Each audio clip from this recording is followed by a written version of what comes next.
Hi, everyone, and welcome to this edition of Reporters here on France 24. Well, her death has sparked the biggest uprising against the Iranian regime since the Islamic Revolution more than 40 years ago. We're talking about Mahsa Amini, a 22-year-old Kurdish woman who died in police custody back in September after being arrested by the so-called morality police for violating the country's strict dress code for women. Well, the regime has responded with an iron fist to the protests, and now many demonstrators trying to escape the repression have fled to the Kurdistan region of neighboring Iraq. There, they have found refuge and a place to organize against the Iranian regime. We have a report from Kevin Burke.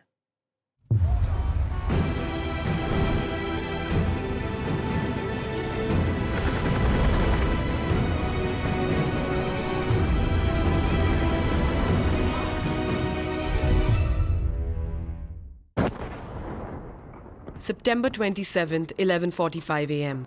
11 days after the death in custody of Mahsa Amini, arrested in Tehran for improperly wearing a headscarf. Iranian Fatah missiles struck a Kurdish military base. It was the same scene a few days ago. This time it's Iranian suicide bombers that are striking.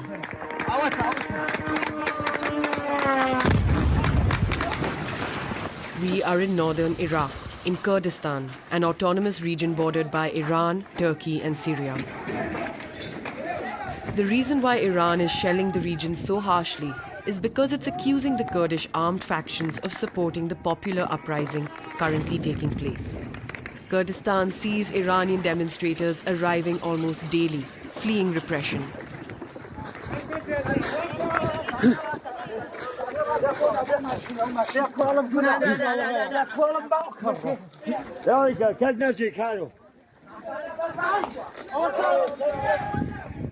Kurdistan is now a refuge for the new exiled of the revolution, but it's paying a heavy price.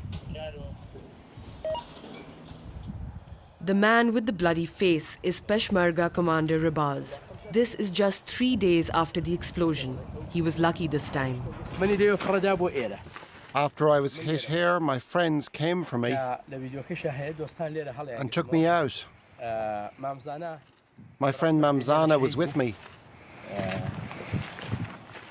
He died in this attack. In less than an hour, over 10 missiles fell on the military base and its men. 21 were injured and 10 were killed. It's a Fatah 110, one of the most destructive missiles made by Iran, and that's the rest of the rockets from the attacks when they struck us. There's no time to linger. The threat is never far. For the past 2 days, we've seen the same drone above us. They're watching, and when they do that, they're looking for something bad. That is why we must leave.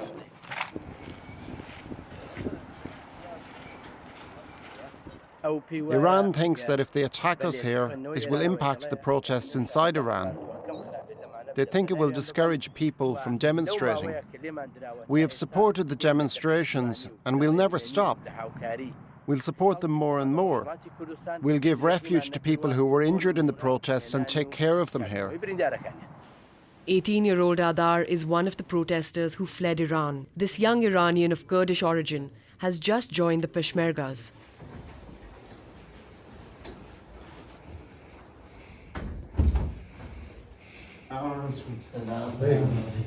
A few days ago, he was a delivery man. Now, he's a soldier.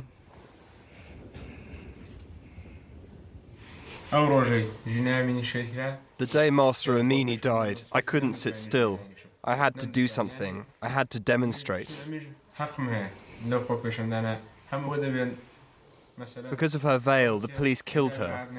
She was our sister. We had to defend her.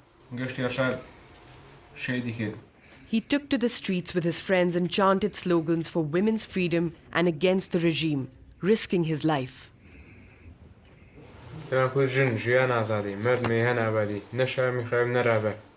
We chanted freedom for women's lives. Death to Khamenei. Then one day during a demonstration, I was arrested and I went to jail for 7 days. The policeman beat me with a baton every day and asked me to give information and be cooperative with them. They asked me to work as an undercover spy for the Iranian regime. I refused.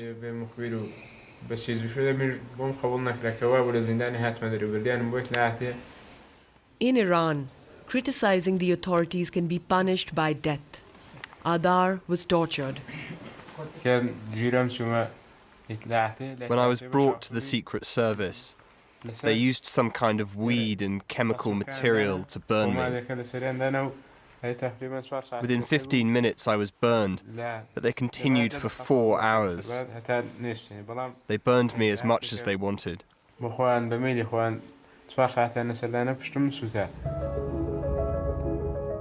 Faced with the state's repression, more and more Iranians like Adar crossed the border to join the Kurdish commandos and bring down the regime.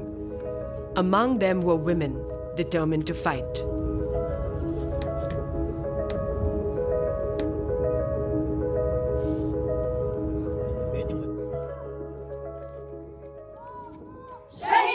Amongst these experienced commandos are 2 newcomers, 18-year-old Sadia and 25-year-old Noor, who are being trained in arms. Both are Iranian and wanted by the authorities for having taken part in the protests. They arrived 2 weeks ago and have to cover their faces in front of our cameras to protect their families, who are still in Iran.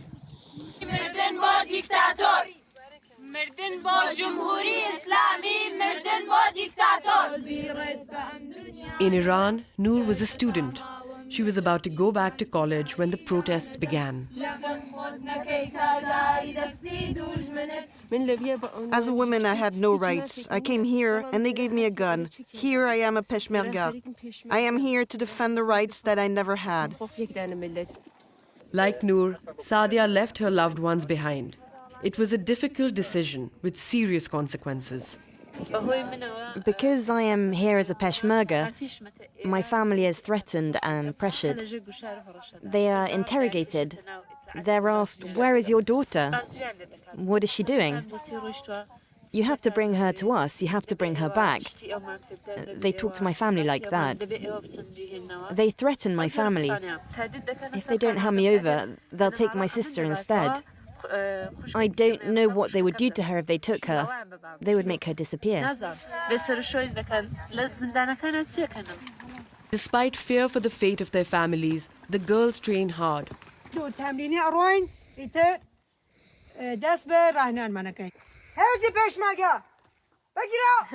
They're very disciplined. I want to be like them. Sadia, injured in the leg after being hit with a baton, is worried. She gives all she can to keep up. I want to accompany my friends to fight. They'll fight for our country. I want to be with them. I want to be part of this group. The other more experienced girls train tirelessly in conditions that are close to reality.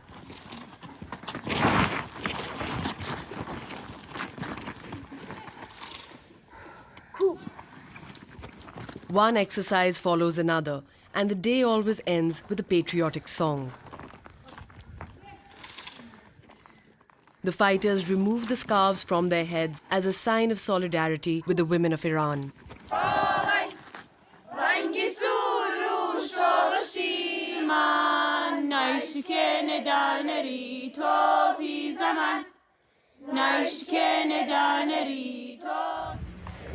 Freedom and above all peace. That's what the families who have fled Iran are hoping for. They live in isolated, makeshift dwellings with only basic amenities. They do not take up arms, but resist in silence.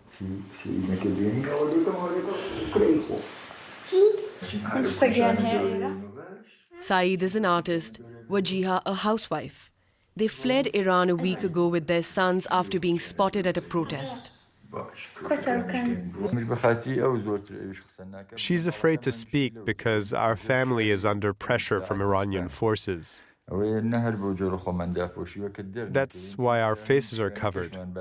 We can't be exposed, or we'll put more pressure on our family in Iran.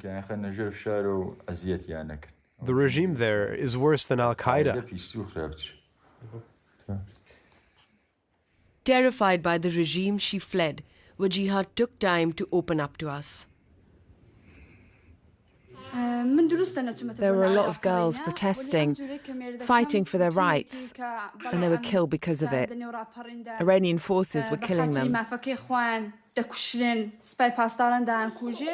There's too much injustice and mistreatment of women. They can't even go to the hairdresser or put makeup on. They have no rights. Women have no rights there. I'm very sad for them. I have no words.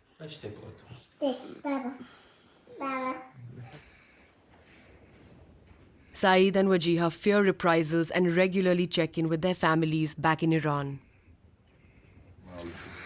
How's your family? Thank God they're fine, but from time to time, the forces come into the house and ask for me. Where is he? What's he doing?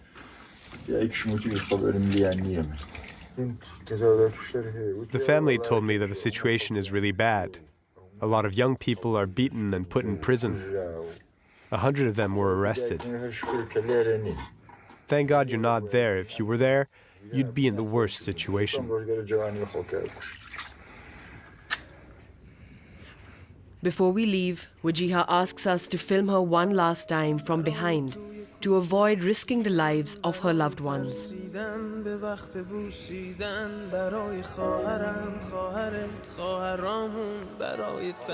the mountains that evening, we go back to Sadia and Noor, those who have taken up arms. These women camp in precarious conditions without any privacy. But for Noor and Sadia, it's just something they have to do. Even though I'm just a civilian, my body isn't ready like those girls. When I look at them, I realize that I will get there, and that motivates me to keep training. Of course, this battle is for Kurdistan, but it's above all for all the women of this world. Women should have the same rights everywhere. As they wait to return home to fight for their freedom, the women end this night like all the others, with a poem for Iran, their country.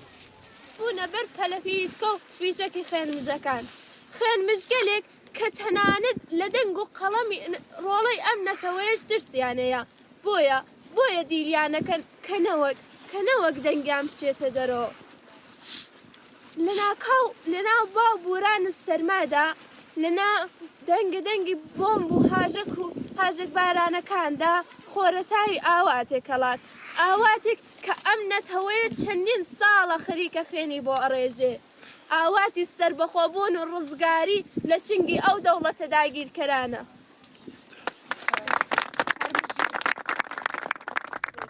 The poem is a symbol of the resistance of a handful of women fighting against the brutality of the Iranian regime. And that was our report from journalist Kevin Berg. And that does it for this edition of Reporters. Thanks for watching, and we'll see you next time.